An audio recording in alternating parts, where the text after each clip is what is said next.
Tá ficando muito frio. É, tá mesmo. Logo vamos ter que procurar mais lenha.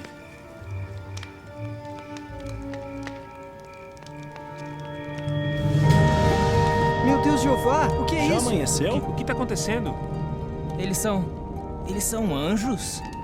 Não tenham medo, pois estou aqui para declarar boas novas de uma grande alegria que todo o povo terá. Pois hoje nasceu na cidade de Davi um Salvador, que é Cristo, o Senhor.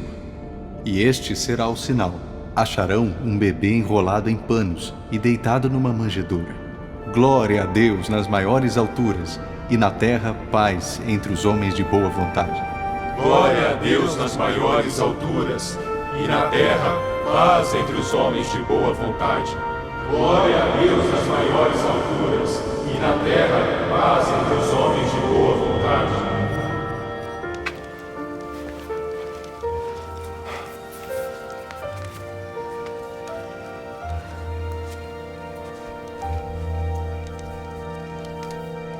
Irmãos, vocês ouviram, precisamos ir para Belém.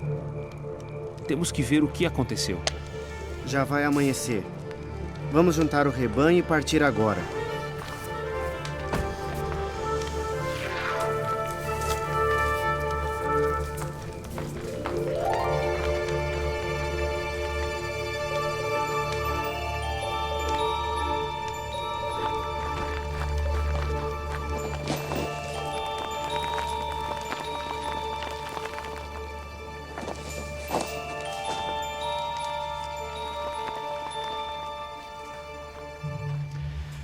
Paz, meus irmãos. Meu nome é Benjamim. E eu sou aquele jovem pastor ali. 40 anos mais jovem. Quando os anjos fizeram esse anúncio, eu estava lá. Mais tarde me tornei seguidor de Jesus e depois ancião na congregação cristã em Jerusalém. Pode parecer que por ter visto aqueles anjos anunciando o nascimento de Jesus, minha fé ficou firme como uma rocha. Na realidade, nesses 40 anos, eu sempre tive que fortalecer minha fé, sempre tive que lembrar as razões da minha crença a mim mesmo. Como eu sei que Jesus é mesmo o Messias? Por que eu acredito que os cristãos têm a verdade? Jeová não quer uma adoração baseada numa fé cega ou sem base. Seria bom que você também se perguntasse: por que eu acredito que as testemunhas de Jeová têm a verdade? É que com o tempo, as ansiedades da vida podem embaçar a visão espiritual. Conforme o tempo passa, podemos perder nosso zelo. E nossa adoração pode se tornar mecânica. Isso aconteceu comigo. Me acompanhe e eu vou te contar mais.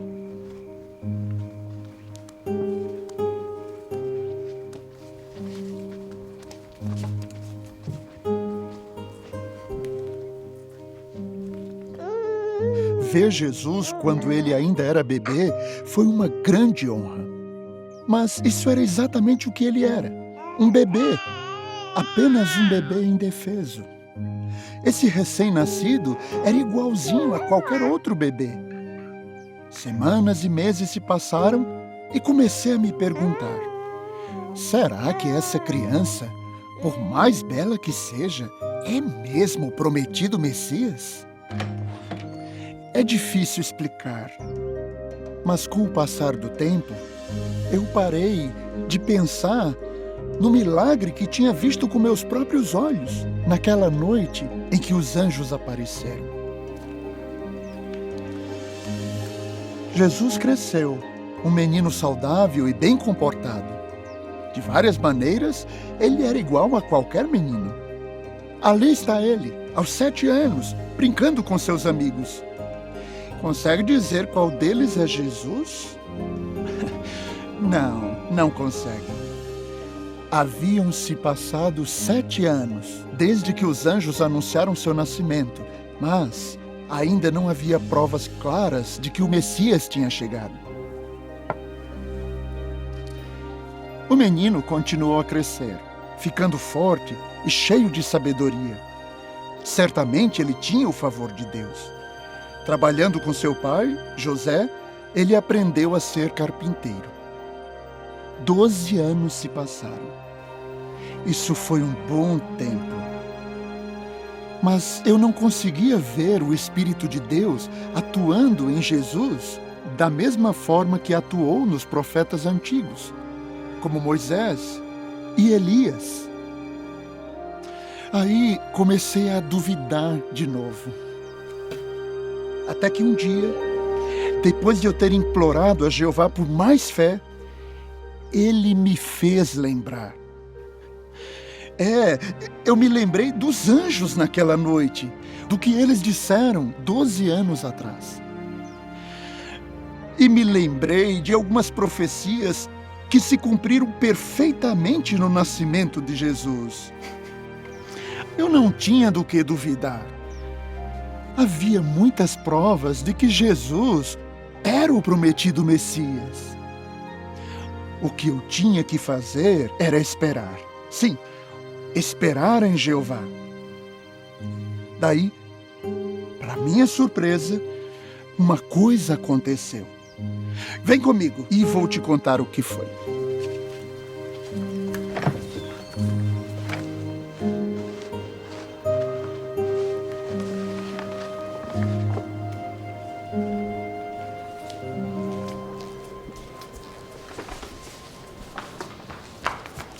Quelube, você tá 1 hora atrasado. A gente ia começar sem você. Me desculpa e muito obrigado por esperar.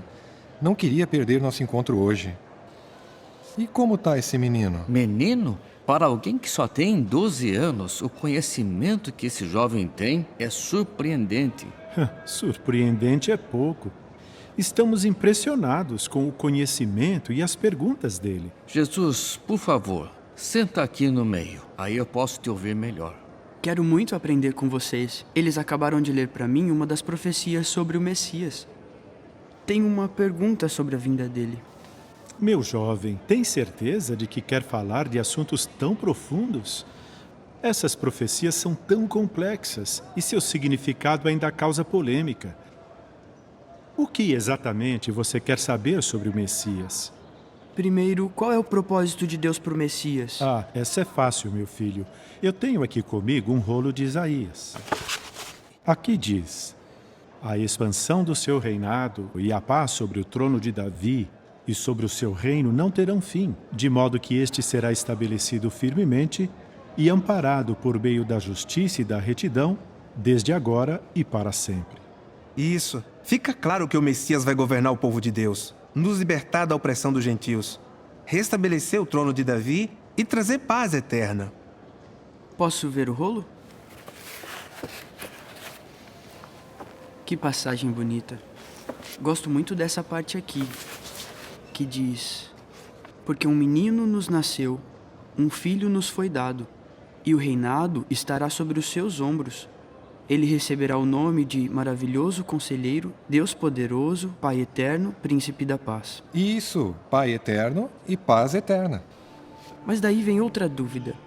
Se o Messias vem nos libertar e nos governar para sempre, por que é que aqui, umas linhas antes, o Messias é comparado a uma pedra de tropeço para as casas de Israel e também a uma armadilha para os habitantes de Jerusalém?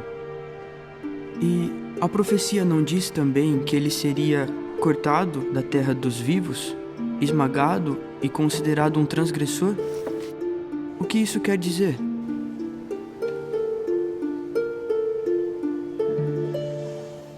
Jesus tinha na época apenas 12 anos. Seus pais iam todo ano a Jerusalém para a festividade da Páscoa. Mas só que nessa ocasião, depois que a festividade acabou e José e Maria voltavam para casa, seu filho Jesus continuou aqui em Jerusalém, mas eles não notaram.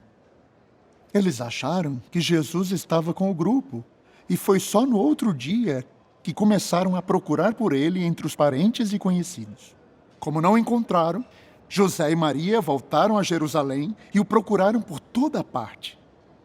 Até que, depois de 3 dias, eles o encontraram aqui, no templo, no meio dos instrutores, ouvindo e fazendo perguntas. E todos ficavam muito admirados com o seu entendimento e as respostas que ele dava. Sua mente era perfeita. Ele se lembrava do que tinha aprendido desde pequeno sobre seu Pai Celestial e a história de seu povo. Apesar de tão jovem, Jesus tinha um entendimento extraordinário das Escrituras. Todos nós tínhamos que ter percebido que ele realmente não era um menino comum.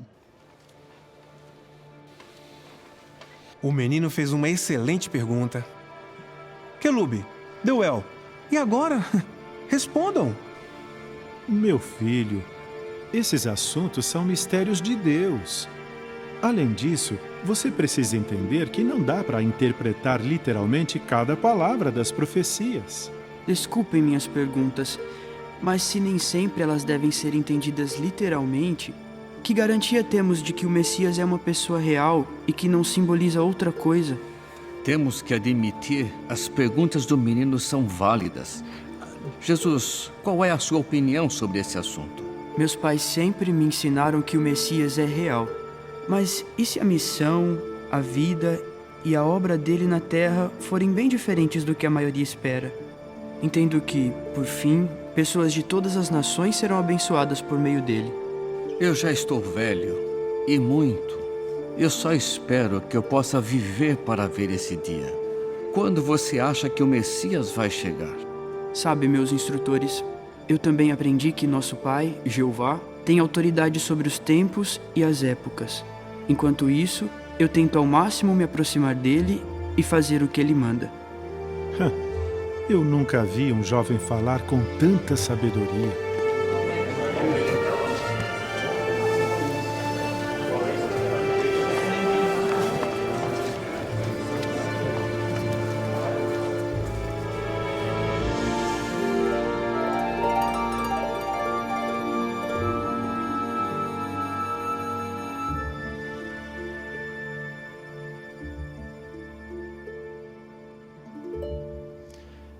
Esta é a sinagoga em Nazaré.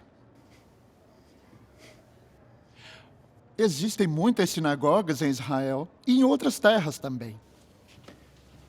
Os judeus costumam se reunir em locais como esse para ler as Escrituras, adorar e também orar. Algumas sinagogas têm baús como esse para guardar os rolos das Escrituras. E Jesus tinha o costume de vir todo sábado a esse lugar, em Nazaré, para ler. Talvez tenha sido aqui, nessa sinagoga, que Jesus leu pela primeira vez partes da palavra inspirada. Dá para ver Jesus vindo aqui para examinar com atenção as Escrituras e meditar nelas. Jesus tinha uma memória infalível, desde criança. Então, imagine o quanto ele aprendeu. Também consigo ver o jovem Jesus, com uns 13 ou 14 anos, lendo publicamente as Escrituras diante de seus instrutores.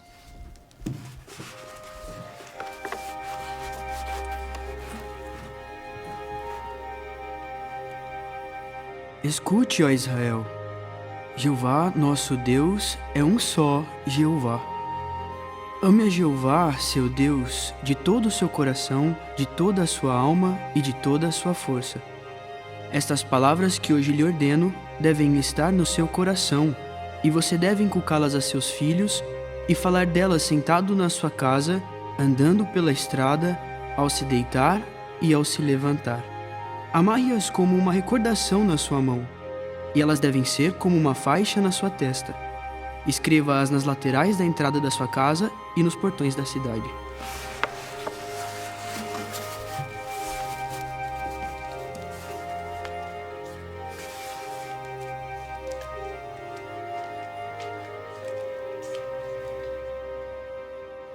Anos se passaram. Jesus se tornou adulto. Esse filho de José ficou conhecido como carpinteiro. Ele era um artesão muito habilidoso e um bom trabalhador. Era também uma pessoa muito agradável. Ele tinha uma sabedoria excepcional. Mas durante todo esse tempo, essa sabedoria passou quase despercebida. Jesus não fez nenhum discípulo. E não se tornou discípulo de nenhuma escola rabínica. Era quase um desconhecido.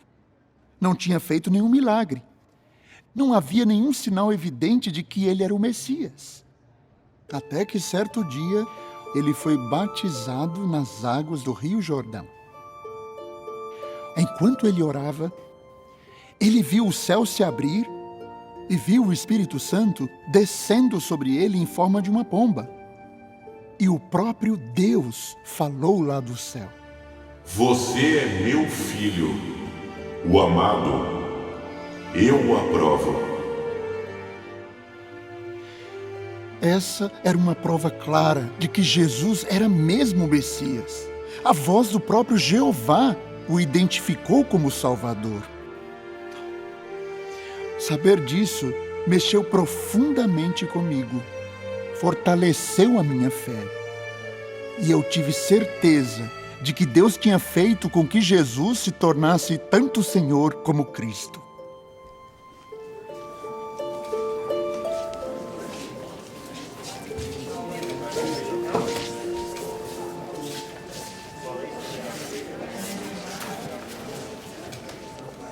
Pouco depois de seu batismo, Jesus começou a pregar nos distritos da Galileia e da Judéia. Sua sabedoria e seus milagres ficaram conhecidos em todo lugar, e o povo da cidade de Nazaré criou grandes expectativas sobre ele. Quase um ano após seu batismo, ele volta a Nazaré e faz uma declaração muito importante. Ele está nesta sinagoga, a mesma que ia antes. Então, observe, preste atenção ao que ele faz.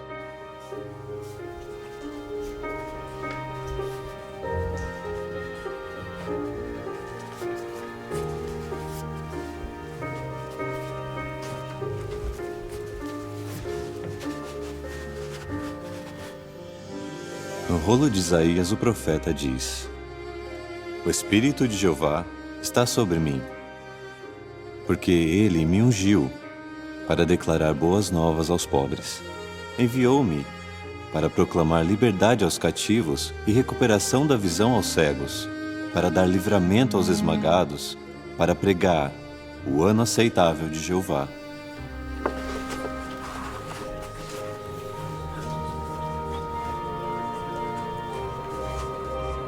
Hoje, essa passagem das Escrituras acaba de se cumprir.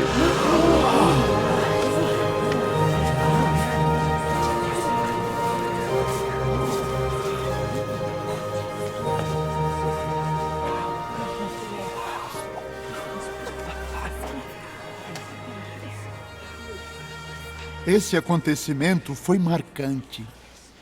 Jesus, com toda a sua humildade, de maneira discreta, anuncia em público que tinha sido ungido para declarar as boas novas, trazer alívio aos esmagados e libertar os oprimidos. É claro que as pessoas ficaram maravilhadas ao ouvir as palavras dele. Só tinha um problema. Elas tinham criado falsas expectativas. Achavam que, por Jesus estar entre elas, logo seriam fisicamente beneficiadas. Pensavam que, se Jesus fosse mesmo um profeta, ele faria muitos milagres ali, especialmente porque ele era daquela cidade. Quando Jesus disse que elas não teriam um tratamento especial, ficaram revoltadas.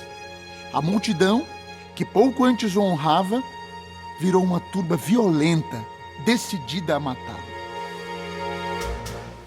Ele não passa de um impostor. Ele não é um profeta. Não tem como um carpinteiro ser um verdadeiro profeta de Deus. Esse Jesus é só um enganador, uma fraude.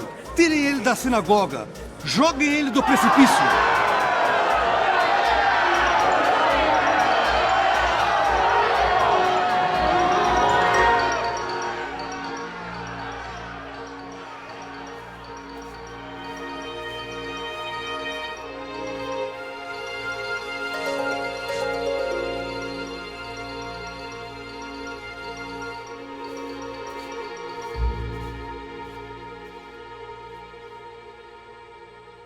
Como Jesus escapou daquela turba assassina em Nazaré? Foi um milagre? Ou foi simplesmente um truque? Afinal, ele era inteligente. Talvez alguém ainda questionasse se ele era o Messias. Ou duvidasse que ele era realmente o enviado de Deus. Na verdade, alimentar dúvidas na mente pode nos impedir de enxergar claramente a realidade que está bem à nossa frente. No meu caso, todo esse tempo, eu tive que lembrar a mim mesmo, vez após vez, que eu precisava meditar nas provas inegáveis que identificavam Jesus como Messias.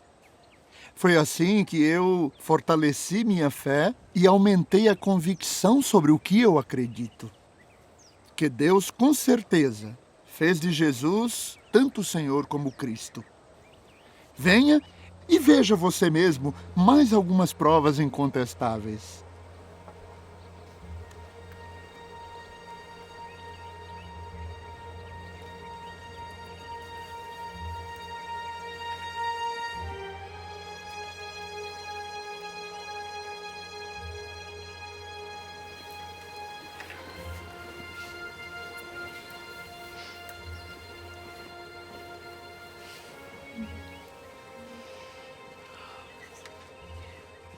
Com licença.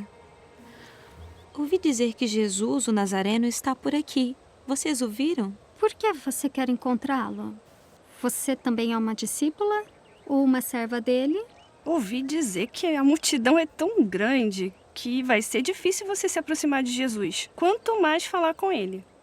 Irmãs, que isso? Que falta de consideração. Por favor, desculpe a atitude delas. Como podemos ajudar? Vem, senta aqui. Obrigada. Eu preciso muito encontrar o Senhor Jesus. Não sei se eu chamaria ele de Senhor. O que eu posso dizer é que eu não vi nada sobre Jesus estar por aqui. Você é parente dele? Não, mas fiquei sabendo que ele cura os doentes. Eu estou muito doente. Já faz uns 12 anos que eu sofro com fluxo de sangue. E eu não encontrei cura em lugar nenhum. Eu já gastei tudo que eu tinha. Sofri muito na mão de tantos médicos com essa doença terrível. Vocês não fazem ideia. E depois de tudo isso, eu melhorei? Não.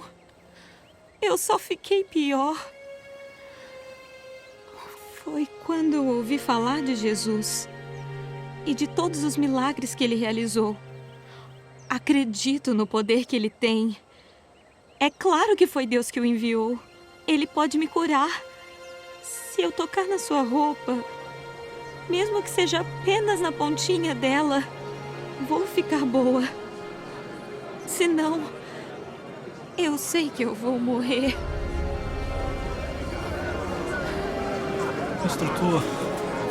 Instrutor, eu imploro.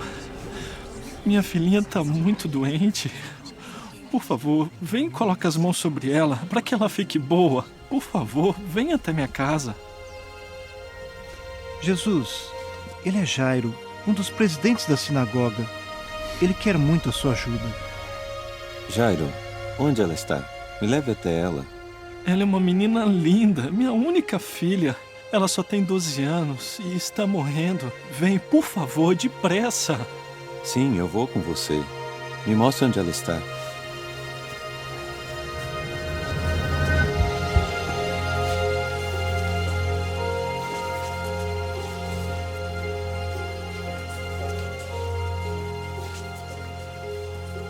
Quem tocou na minha roupa?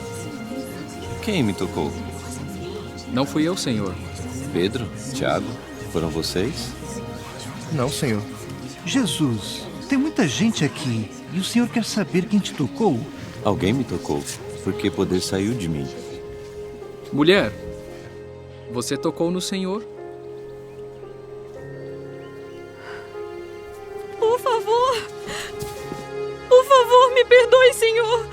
Fui eu que fiz isso. Eu apenas toquei na borda da sua roupa.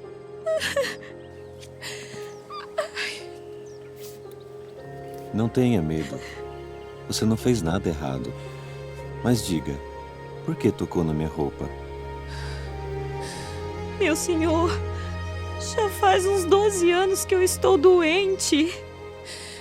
Já procurei muitos médicos. Gastei tudo que eu tinha tentando encontrar uma cura. Mas de nada adiantou. Eu só piorei. Ouvi falar do Senhor e tenho muita fé. Eu sabia que se eu apenas tocasse na sua roupa, só na pontinha dela, eu seria curada. Me perdoe, eu só queria ficar boa. Está tudo bem, filha. A sua fé te fez ficar boa.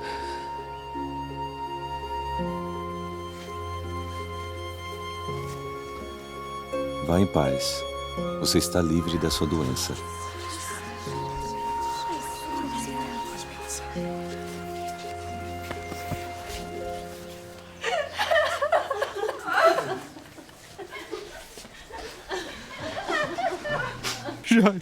Jairo, sua filha está morta. Não incomode mais o instrutor. Vou te levar para sua casa. Jairo,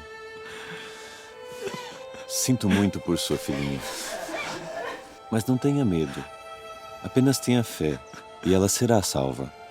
Vamos até ela.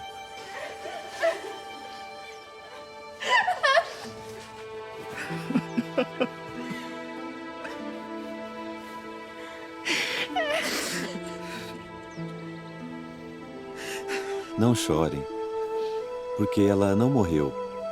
Só está dormindo. Por favor, afastem-se da casa.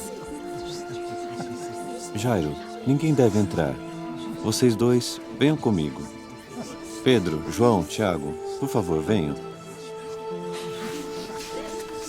Mas Jesus, ela já morreu.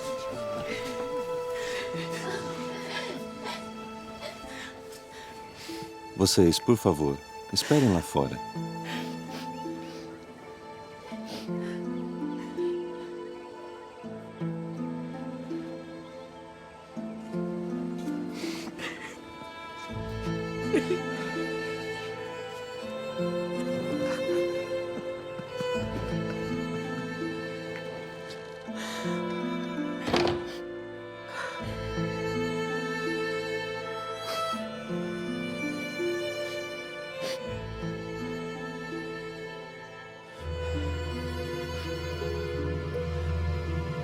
Minha filha, eu te digo, levante-se.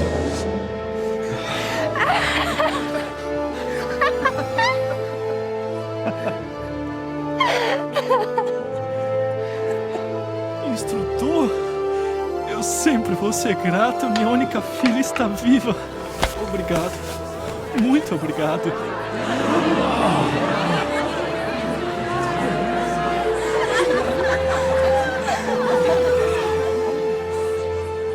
Jairo, por favor, eu insisto que mantenha isso em segredo.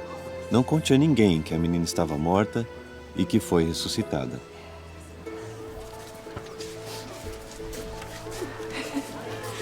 Tragam algo para comer. A menina está com fome.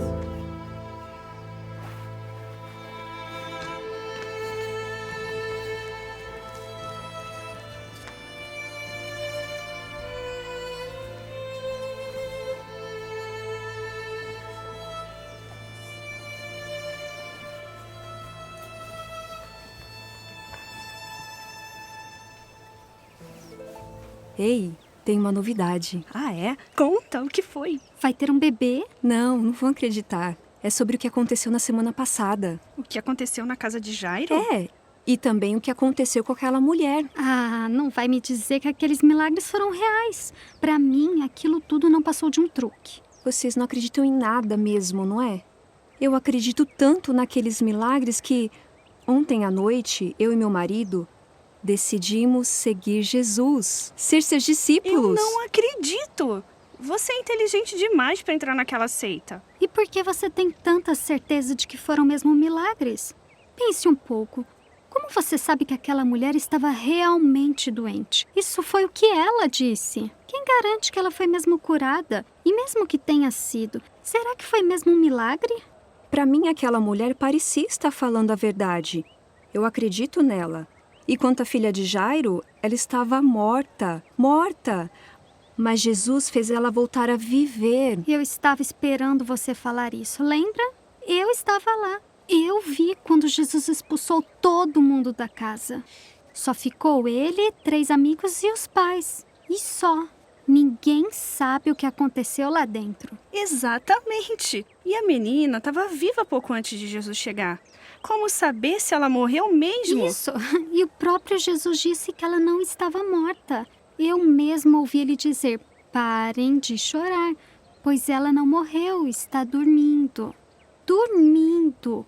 Então, ela estava morta ou dormindo? Vocês não têm fé. Pensa, amiga, lembra que no ano passado, aquele homem de Silo dizia ser um profeta? Diziam que ele fazia milagres. Até que um dia a verdade apareceu. E todo mundo soube que ele era um impostor. Eu acredito na mulher doente. E que ela foi curada por Jesus. Eu sei que a menina estava doente. Não sei por que alguém mentiria dizendo que ela estava morta. E lá estava ela. Vi com os meus próprios olhos. Ela estava viva, comendo e andando. Isso já é o bastante para mim. E para minha família. Nós vamos seguir a Jesus. Já tomamos nossa decisão sobre isso.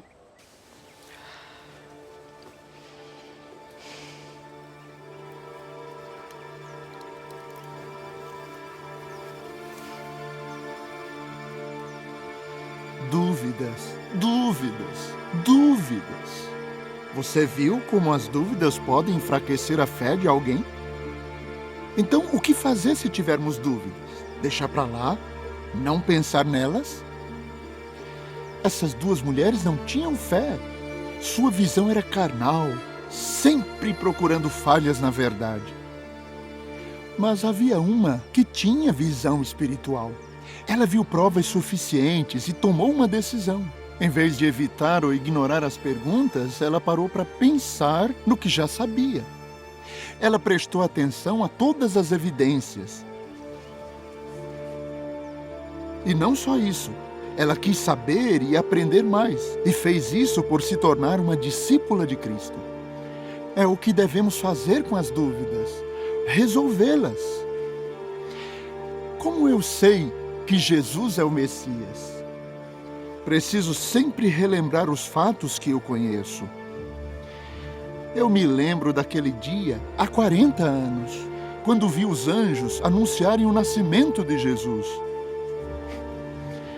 Eu me lembro de quando viajei para Belém e vi Maria e José. E bem na minha frente estava o bebê Jesus. E me lembro do relato de Jesus aos 12 anos, no templo. Eu medito nos milagres, nos grandes sinais que Jesus realizou, provando que era o Messias. E eu oro a Jeová para que eu lembre todas as profecias que se cumpriram em Jesus. Tenho absoluta certeza de que Deus fez dele Senhor e Cristo. Mas minha história não termina aqui.